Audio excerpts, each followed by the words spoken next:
Hello friends, welcome to the my YouTube channel. जैसा कि आप लोग सब जानते हैं कि आपकी यूटेट की जो परीक्षा है वो 29 सितंबर को आपकी होनी है। तो आपकी जो तैयारी है वो अच्छी चल रही होगी। तो यहाँ पे जो साइंस का जो पेपर है 2019 का, उसका साइंस का सॉल्यूशन मैं कराने जा रही हूँ।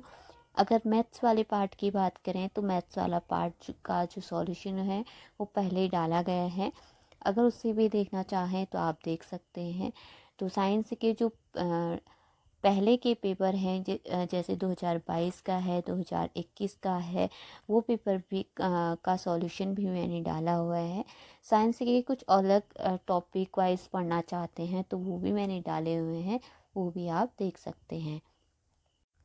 तो शुरू करते हैं आज का पहला क्वेश्चन। पहला क्वेश्चन है, निम्न में से कौन सा वैज्ञानिक विधि का प्रथम पद है? यानी कि जो साइंटिफिक मेथड है उसका जो फर्स्ट स्टेप है वो क्या है? पहले है प्रयोग यानी कि एक्सपेरिमेंट, दूसरा है परिकल्पनाओं का निर्माण, थर्ड है अनुमानिक एवं सामान्यीकरण, और फोर्थ है समस्या की पहचान। अब प्रयोग तो आप कर नहीं सकते। प्रयोग का मतलब क्या हुआ? कुछ आपने देखा, उसके बाद आपने देखने के बाद उस समस्या को ढूंढा कि इसमें जो मैं कर रहा हूँ या जो मैंने देखा है, उसके बाद जब आपको समस्या का पता लगेगा कि समस्या है, ये चीज़ है, उसके बाद आप उसे क्या करोगे? प्रयोग करोगे। फिर आपका जो है रिजल्ट आएगा जो आपके प्रयोग के हिसाब से होगा। तो सबसे पहले वैज्ञानिक पद क्या होता है? समस्या की पहचान यानी कि आइडेंटिफिकेशन और प्रॉब्लम। सबसे पहले आप क्या करोगे? आइडेंटिफाई करोगे कि प्रॉब्लम क्या है। कोई भी चीज़ है, कोई भी बड़े वैज्ञानिक ने कुछ भी चीज़ ढूंढी है तो पहले उन्होंने देखा है। जैसे आपका गुरुत्वाकर्षण का ही देख लीजिए कि जब क्या हुआ, सेब गिरा तो उनके मन में क्या आया कि सेब नीचे क्यों गिरा, नीचे की ही ओर क्यों गया, ऊपर की ओर क्यों नहीं गया। तो उसी हिसाब से फिर उन्होंने प्रयोग किया। उसके बाद उनको पता लगा कि गुरुत्वाकर्षण बल के कारण हुआ था। तो सबसे पहले हमें क्या करना पड़ता है? समस्या की पहचान करनी पड़ती है। तो ऑप्शन नंबर डी क्या हो जाएगा? आपका राइट आंसर हो जाएगा। अगला क्वेश्चन है, जली लकड़ी का उत्पाद है। तो जब लकड़ी क्या होती है? जलती है, तो उसमें कौन सी गैस निकलती है? ये भी कभी पूछा जाता है। तो निकलती है CO2, कार्बन डाइऑक्साइड। जैसे आप लोग सब देखते हैं कि खासकर उत्तराखंड में बहुत सारे जंगल क्या होते हैं? जलते हैं। तो जितने जलेंगे उतनी ही मात्रा में वो क्या करेंगे? CO2 रिलीज करते हैं। तो सबसे पहले क्या होगा? CO2 रिलीज होगा, कार्बन डाइऑक्साइड। दूसरा, उसमें जलवाष्प भी क्या होगा? रिलीज होगा। जैसे आपने देखा है, कोई चीज़ जलती है तो उससे धुआं उठता है। धुआं उठने से क्या होता है? अगर आप धुएं के ऊपर कोई भी बर्तन रख दो थोड़ी देर के लिए, तो आप देखेंगे कि उस बर्तन पे भाप की कुछ बूंदें पानी के रूप में परिवर्तित हो गई है। तो उसमें क्या होता है? जलवाष्प भी। दो चीजें होती है, CO2 कार्बन डाइऑक्साइड और जलवाष्प। ऑप्शन नंबर डी क्या हो जाएगा? आपका राइट आंसर हो जाएगा। किसी भी तरीके से पूछा जा सकता है, या आपसे कहा गया कि कोई लकड़ी जल रही है तो उससे कौन सी गैस रिलीज होगी, तो आप सीधे सीधे बता दोगे कि वहाँ पे CO2 गैस क्या हो रही है? रिलीज हो रही है। अगला क्वेश्चन है, खाद्य पदार्थों में मौजूद प्रोटीन की जांच करने हेतु किस रसायन का उपयोग किया जाता है? तो ये क्वेश्चन हमेशा बनते हैं कि प्रोटीन की जांच के लिए किसका प्रयोग किया जाता है, या कार्बोहाइड्रेट यानी कि स्टार्च के लिए किसका प्रयोग किया जाता है, या वसा के लिए किसका प्रयोग किया जाता है। तो सबसे पहले करते हैं कि प्रोटीन की जांच के लिए आपका कॉपर सल्फेट और कास्टिक सोडा का प्रयोग किया जाता है। अब बोलेगा कि आपको ऐसा ही एक एक्सपेरिमेंट दिया जाएगा कि कोई आपने खाना लिया, खाना लेने के बाद उसमें आपने क्या किया? कॉपर, उसमें कुछ वाटर डाला, कुछ क्या डाला? 10 वाटर डाला। उसके बाद कॉपर सल्फेट की 1-2 बूंदें डाल दी। उसके बाद क्या किया आपने? कास्टिक सोडा की डाल दी कुछ बूंदें। उसके बाद आपसे ये पूछा जाएगा कि इस प्रोटीन की जांच हेतु आपका कौन सा कलर होना आवश्यक है, या कि कौन सा कलर आएगा। अगर इसमें प्रोटीन है तो उसमें कौन सा कलर आएगा? तो उसका आता है आपका वोलेट कलर। कौन सा कलर आता है? वोलेट कलर आता है। तो आप इसे भी देख सकते हैं। ऐसे भी क्वेश्चन बन सकता है, कौन सा कलर आ सकता है? तो वोलेट कलर आता है। और अगर रसायन की बात करें तो कॉपर सल्फेट और कास्टिक सोडा का यूज किया जाता है प्रोटीन की जांच के लिए।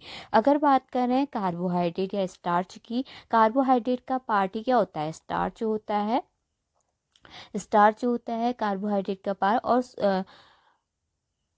और क्या होता है, अगर इसका बोलेगा कि किस केमिकल का यूज किया जाता है तो आपका डाइल्यूट आयोडीन सॉल्यूशन का उपयोग किया जाता है। डाइल्यूट आयोडीन आयोडीन सॉल्यूशन का उपयोग किया जाता है किसके प्रयोग के लिए, कार्बोहाइड्रेट की जांच के लिए। अब बोलेगा कि अगर आपने कुछ खाना लिया, उसमें आपने क्या डाला, कुछ डाइल्यूट आयोडीन सॉल्यूशन की कुछ बूंदें डाल दी, उसके बाद अगर उसमें कार्बोहाइड्रेट है तो उसमें कौन सा कलर आएगा, तो आता है blue black, blue black colour आता है। ये भी क्वेश्चन बन सकता है। अगर बात करें वसा की यानी कि फैट की, अगर फैट की जांच के लिए आप किसका प्रयोग करेंगे, तो फैट का मतलब है कि उसमें क्या होना चाहिए, ऑयल मौजूद होना चाहिए। तो कोई भी सा भी ऑयल ऑयल हो सकता है, अगर वो उस चीज़ में मौजूद है उस खाने में, तो वहाँ पे क्या होगा, आपका फैट होगा।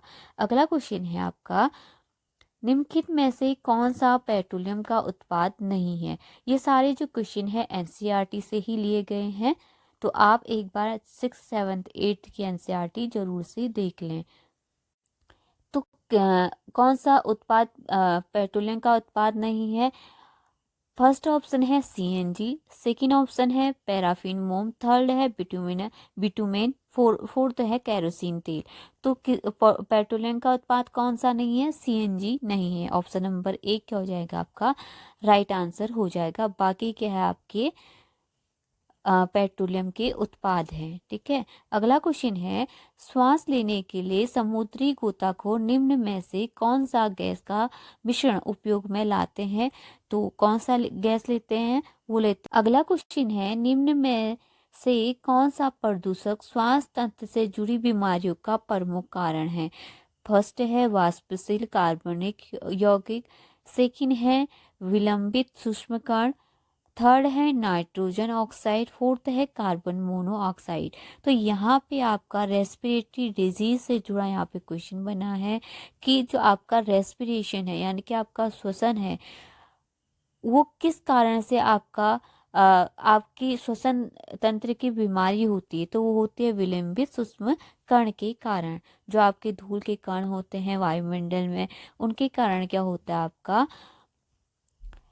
श्वसन तंत्र की से जुड़ी क्या होती है, बीमारी होती है। ठीक है, अगला क्वेश्चन है, वाष्पीकरण की प्रक्रिया निम्नलिखित में से किस स्थिति में सबसे धीमी होगी। तो इसमें आपका क्वेश्चन है कि किस कारण क्या होगा, आपका जो वाष्पीकरण की प्रक्रिया है वो धीमी होगी। पहला है सतह क्षेत्र बढ़ता है लेकिन तापमान घटता है। अगर आप सतह क्षेत्र बढ़ा रहे हो तो उसका वाष्पीकरण तो बढ़ेगा। ठीक है, जितना बड़ा आपका सतह होगा उस हिसाब से उसका क्या होगा, वाष्पीकरण ज़्यादा होगा। लेकिन अगर आप तापमान घटा रहे हो, सतह क्षेत्र बढ़ा रहे हो लेकिन क्या कर रहे हो, तापमान घटा रहे हो, तो उसका वाष्पीकरण क्या होगा, धीरे क्या होगा, धीरे धीरे तो होगा। लेकिन हमें ढूंढना है कि कौन से ऑप्शन में सबसे ज़्यादा धीरे होना है। तो अगला है, सतह क्षेत्र घटता है लेकिन तापमान बढ़ता है। सतह क्षेत्र आपका इतना है और तापमान बढ़ रहा है, तब भी क्या होगा, आपका वाष्पीकरण तो होगा। अगला है, सतह क्षेत्र और तापमान दोनों में क्या होती, कमी होती है। तो सतह क्षेत्र आपका इतना है और तापमान में भी कमी हो रही है, तो क्या होगा, आपका वाष्पीकरण क्या होगा, कम होगा। जैसे आप लोग क्या ले रहे हो, बड़ा बर्तन है आपके पास, ऐसे ही आपने क्या जलाया, उस पे नीचे से आगी जला दी या धूप में रख दिया, कुछ भी कर लिया, तो जितना उसका सतह क्षेत्र बड़ा होगा और उसको तापमान उसी हीट पे उसी जगह पे आप दूसरा बर्तन लो इतना छोटा सा और उस पे रख दो। ठीक है, अब दोनों एक ही ताप पर रखे गए हैं, तो इसका जो सतह क्षेत्र बड़ा है और जिसमें वही ताप पड़ रहा है, उसका सतह क्षेत्र कम है, इसमें वही क्या हो रहा है, टेम्परेचर है। तो यहाँ पे क्या होगा, आपका वाष्पीकरण ज़्यादा होगा, यहाँ पे क्या होगा, कम होगा। ठीक है, फोर्थ ऑप्शन है सतह क्षेत्र और तापमान दोनों में कमी, दोनों में वृद्धि। अगर सतह क्षेत्र बढ़ रहा है, तापमान भी बढ़ रहा है, तो क्या होगा, वाष्पीकरण तो और ज़्यादा होगा। तो ऑप्शन नंबर जो सी है, यानी कि सतह क्षेत्र में कमी भी हो रही है, तापमान में भी कमी हो रही है, तो ऑप्शन नंबर सी क्या हो जाएगा, आपका राइट आंसर हो जाएगा। अगला क्वेश्चन है, सभी धातुएं तन्य होती है, तो यानी कि सही कथन का चुने। ये हो क्वेश्चन है, सभी अधातुएं तन्य होती है, डक्टाइल होती है। थर्ड है, सामान्यतः धातुएं तन्य होती है, कुछ अधातुएं तन्य होती है। तन्य का मतलब यानी कि डक्टाइल का मतलब क्या हुआ, कोई जैसे आपके पास क्या है, लोहा है, लोहे को क्या कर सकते हो आप, पीट पीट के तार के रूप में परिवर्तित कर सकते हो। तो ऐसे को क्या बोलते हैं, जो आसानी से क्या हो जाए, खिंच जाती है, तार के रूप में हम उसे चेंज कर सकते हैं, तो उससे क्या बोलते हैं, तन्य बोलते हैं। ठीक है, तो सामान्य धातु क्या होती है, तन्य ही होती है, लेकिन सभी धातुएं तन्य हो ये जरूरी नहीं है। पारा क्या होती है, पारे को किस में लिया जाता है, आपका धातु में लिया जाता है। लेकिन पारा क्या होता है, कमरे के ताप पर द्रव अवस्था में पाई जाती है, लिक्विड फॉर्म में पाई जाती है। तो ये ऑप्शन पहला तो हो गया गलत। सेकंड है, सभी अधातुएं तन्य होती है, तो सभी अधातुएं तन्य होती है जरूरी नहीं है। अधातुएं क्या होती है, सभी अधातुएं क्या तन्य होती है, नहीं होती है। अगला क्वेश्चन है, सामान्यतः धातुएं तन्य होती हैं, यानी कि इसमें कहा गया है कि कुछ जो धातुएं हैं वो क्या होती है, तन्य होती है। तो जैसे मैंने कहा कि धातु लगभग लगभग क्या होती है, तन्य होती है, लेकिन सभी धातुएं तन्य नहीं होती। तो ऑप्शन नंबर सी तो क्या है, राइट है।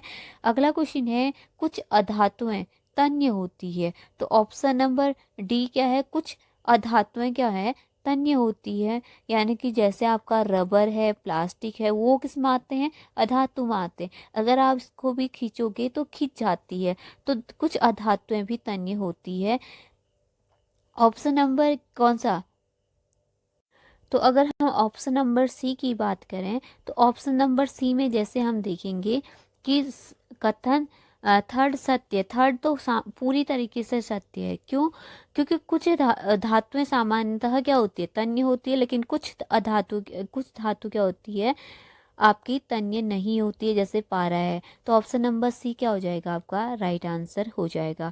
बढ़ते हैं अगले क्वेश्चन की ओर। मनुष्य में पसलियों की संख्या कितनी होती है, तो रिब्स कितने होते हैं आपके, 42 सॉरी 12 होते हैं, ये सबको पता है।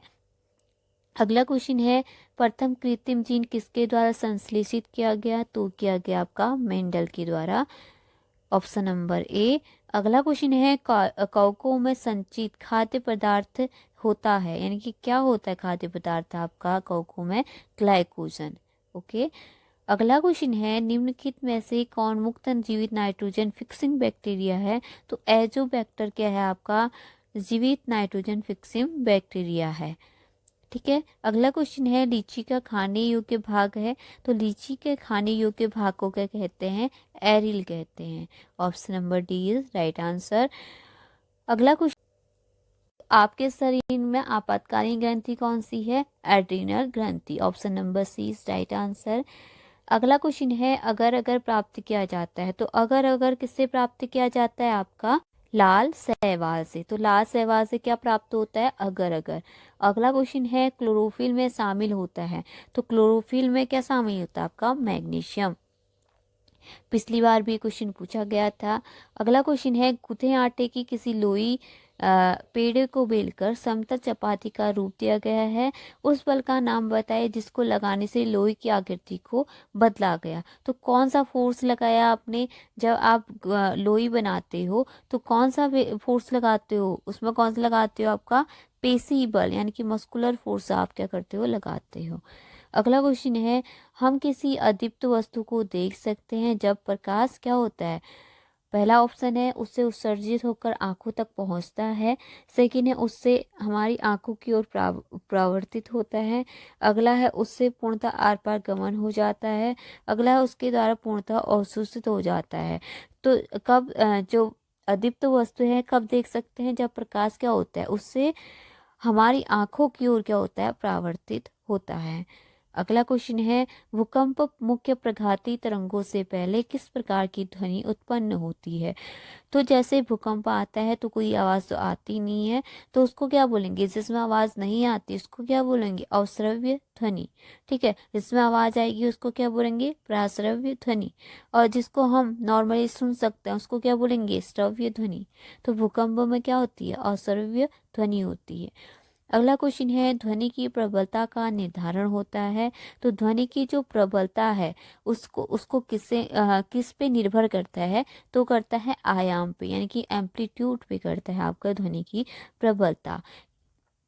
ठीक है, जबकि जो आपकी ध्वनि की जो तीव्रता है, तीव्रता या तीक्ष्णता बोले, वो किस पे निर्भर करता है? आपका आवृत्ति पे, फ्रीक्वेंसी पे डिपेंड करता है। जैसे आपसे कहा गया, शायद क्वेश्चन पहले भी बन चुका है, कि ऐसा पूछा गया कि शेर की आवाज़ क्या होती है? मोटी होती है, जबकि जो चिड़िया की आवाज़ क्या होती है? तीक्ष्ण होती है। ठीक है, पतली होती है, तीक्ष्ण होती है। तो किस कारण होती है? आवृत्ति यानी कि फ्रीक्वेंसी के कारण। ठीक है, तो तीक्ष्णता किस पर निर्भर करती है? आवृत्ति पे। अगर आपसे कहा जाए कि एक मेल है उसकी आवाज़ मोटी है, एक फीमेल है उसकी आवाज़ पतली है, तो इनके बीच क्यों इसकी आवाज़ मोटी है और इसकी आवाज़ पतली है, तो उनकी ध्वनि में क्या किसके कारण हो रहा है? तो किसके कारण होगा? आवृत्ति के कारण, फ्रीक्वेंसी के कारण। ठीक है, अगला क्वेश्चन है, वेग समय ग्राफ की प्रवणता से क्या प्राप्त होता है? आपको पता है v/t क्या होता है? त्वरण, यानी कि एसिलरेशन होता है। ठीक है, a क्या होता है? v/t। ये भी पूछा जा सकता है, ये क्वेश्चन भी बन रहे हैं आजकल। और जैसे पिछली बार पूछा गया था आपका, इसका यूनिट पूछी गई थी, कुछ दिया गया था उसकी यूनिट आपको पूछी गई थी। ठीक है, जबकि आपका वेग क्या होता है? वेलोसिटी क्या होता है आपका? Displacement upon time. ठीक है, तो इसको भी आप याद कर लें। अगला क्वेश्चन है, चंद्रमा के पृष्ठ के निकट मुक्त रूप से गिरते विभिन्न द्रव्यमानों के दो पिंड के वेग किसी क्षण समान होंगे, के वेग त्वरण भिन्न होंगे, पर समान परिमाण के बल कार्य करेंगे, के जड़त्वों में परिवर्तन हो जाएंगे। तो समान चंद्रमा के पृष्ठ के निकट मुक्त रूप से गिरते विभिन्न द्रव्यमानों के दो पिंडों का वेग जो है किसी भी क्षण समान हो सकता है। Option number A is right answer. अगला क्वेश्चन है, विद्युत लेपन द्वारा वस्तुओं को चमकदार बनाने के लिए निम्नलिखित में से किस धातु का प्रयोग किया जाता है? तो किस धातु का प्रयोग किया जाता है आपका विद्युत लेपन में? क्रोमियम का। Option number C is right answer. अगला क्वेश्चन है, निम्नलिखित में से कौन ऊर्जा को निरूपित करता है? तो कौन करता है? ऑप्शन नंबर ए, किया गया कार्य बटे विद्युत धारा इंटू समय। ठीक है, अगला क्वेश्चन है आपका, चुंबकीय क्षेत्र रेखाओं के संबंध में निम्न में से असत्य कथन का चयन कीजिए। असत्य कथन आपको बताना है। तो किसी वस्तु पर चुंबकीय क्षेत्र की दिशा वह होती है जिस ओर किसी चुंबकीय दिक्सूची का उत्तर ध्रुव संकेत करता है। तो ये तो सही है, करता है। अगला है, चुंबकीय क्षेत्र रेखाएं बंद वक्र होती है, ये भी सही है। अगला है, यदि चुंबकीय क्षेत्र रेखाएं असमांतर तथा समदूरस्थ हैं तो वे शून्य क्षेत्र तीव्रता को निरूपित करते हैं। तो शून्य क्षेत्र तीव्रता को निरूपित नहीं करते हैं, तो option number C is your right answer. असत्य कथन है ये। ठीक है, अगला क्वेश्चन है, एक विज्ञान शिक्षक को अपनी कक्षा में विभिन्न प्रकार के बल को सिखाना है। इस विषय को सिखाने के लिए सबसे उपयुक्त तरीका कौन सा होगा? पहला है व्याख्यान विधि, दूसरा है मूल्यांकन विधि, थर्ड है प्रयोगशाला विधि, चौथा है प्रदर्शन विधि। अगर वो बल को सिखा रहा है तो वो क्या करेगा? प्रदर्शन विधि का उपयोग करेगा। अगर कोई चीज़ वो क्लास में है तो बल आसानी से दिखाया जा सकता है, तो क्या करेगा? प्रदर्शन करके क्या करेगा? दिखाएगा। विज्ञान में यही जो होता है कि या तो आपका एक्सपेरिमेंट करेंगे या फिर प्रदर्शन करेंगे, यानी कि एक्टिविटी बेस्ड होना चाहिए कुछ भी आपका। ठीक है, अगला है, एक विज्ञान शिक्षक छात्रों को जैव विविधता विषय में सिखाना चाहता है। शिक्षण का सबसे अच्छा तरीका उसे अपनाना चाहिए। पहला है टेक्स्ट बुक से सीखें, दूसरा है चित्र दिखाकर, सी है को पार्क छात्रों को पास के पार्क में ले जाकर तस्वीरें और वनस्पतियों जीवों का रिपोर्ट तैयार करना। तो छात्रों को क्या करना चाहिए? पार्क में ले जाकर उनको दिखाना चाहिए। उसी से क्या होगा, सबसे अच्छे जो बच्चे हैं अच्छे से देख पाएंगे, ऑब्जर्व कर पाएंगे और वो माइंड में उनके लाइफ टाइम तक रहेगा। ठीक है। अगला क्वेश्चन है, निम्न में से कौन सा छात्रों में वैज्ञानिक कौशल के विकास के लिए सबसे सबसे उपयुक्त माना जाता है? तो प्रयोगशाला का काम करना, विज्ञान प्रस्तुति का आयोजन करना। जैसे मैंने आपसे पहले ही कहा है कि विज्ञान कौशल में क्या होता है, एक्सपेरिमेंट ज़्यादा होता है, तो लेबोरेटरी काम वर्क ज़्यादा होगा। तो ऑप्शन नंबर ए क्या हो जाएगा आपका? क्वेश्चन है आपका, विज्ञान शिक्षण की परियोजना पद्धति की मुख्य सीमाओं में से एक यह है कि क्या है? तो ऑप्शन नंबर में सीधे बता रही हूँ, उसका क्या हो जाएगा? ऑप्शन नंबर बी, छात्रों को अत्यधिक मानसिक शारीरिक काम करना। जैसे आप वो क्या कर रहा है, आपका ये परियोजना कार्य कर रहा है, यानी कि प्रोजेक्ट वर्क कर रहा है, तो प्रोजेक्ट वर्क क्या करेगा, पहले वो देखेगा कि कैसा होना है, क्या करना है, मानसिक वर्क भी होगा, फिजिकली भी वो देखेगा कि ये प्रोजेक्ट में वो ढूंढेगा यहाँ से क्या करना है, ये प्रोजेक्ट में ये यूज़ हो रहा है, इसको लेना है, या आप क्या कर रहे हो, उसको प्रदर्शन कर रहे हो, दिखा रहे हो, तो उसमें क्या है, शारीरिक और मानसिक दोनों वर्क होगा। अगला क्वेश्चन है, छात्रों द्वारा प्राप्त अंकों के प्रदर्शन में सुधार करने में एक विज्ञान शिक्षक कौशल प्रक्रिया के अर्जन पर मुख्य ध्यान देता है। उद्देश्य को प्राप्त करने के निम्नलिखित में से कौन से जोड़े आने चाहिए? तो कौन से जोड़े आने चाहिए आपको? ऑप्शन नंबर डी बताऊंगी सीधे, प्रोजेक्ट सह प्रयोगशाला विधि। ठीक है, प्रोजेक्ट करना चाहिए और लेबोरेटरी वर्क करना चाहिए। विज्ञान की बात हो रही है तो सीधे इसी का जो आपका आएगा, लेबोरेटरी आएगा या एक्सपेरिमेंट आएगा या प्रदर्शन आएगा, तो उसी को हमको ज़्यादा ध्यान देना है। आई होप कि आपको वीडियो पसंद आई होगी। वीडियो पसंद आई है तो प्लीज़ लाइक करें, शेयर करें और सब्सक्राइब करें। Thank you so much.